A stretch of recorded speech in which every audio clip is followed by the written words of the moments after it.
Hello, F1 fans. Guys, you won't believe what's going on behind the scenes at Red Bull. Our champ is furious and Horner is desperate.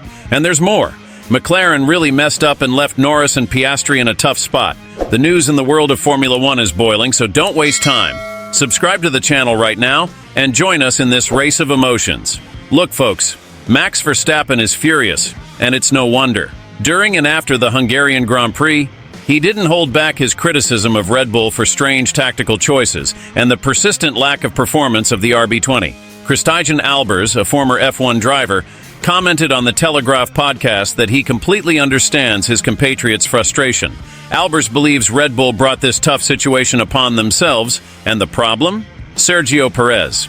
You always want the best driver in the car because he brings those final 3 or 4 tenths. I think Red Bull has been dragging things out with Perez for too long, said Albers. This sounds strange considering Perez isn't involved in the design and construction of the car, but Albers explains, if you have a driver who loses 2.5 or 3 tenths to Max, at least you have a connection, and then you can create more peace in the team. I just feel that Red Bull and Horner are mega scared of Max because he's the only grip they have. According to Albers, Red Bull's excessive confidence in Verstappen is a problem. The team has too much faith that Max will just overcome everything. But in Hungary, where it's not easy to overtake, he got furious because every time he returned to the track, he had already lost ground, Albers explained. So folks, is Red Bull really putting all the responsibility on Verstappen's shoulders? Is this fair to the driver? I want to know your opinions in the comments. Now let's talk about McLaren. How did they mess up so badly? Lando Norris and Oscar Piastri were put in tough spots by their own team.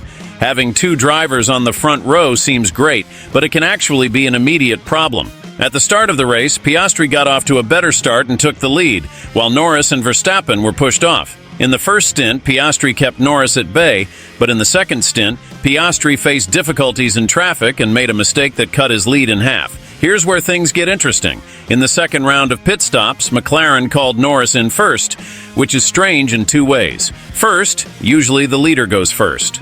Second, Hamilton had already been on hard tires for 5 laps, so McLaren could have responded earlier. When Norris returned to the track, he was ahead of Hamilton and Piastri.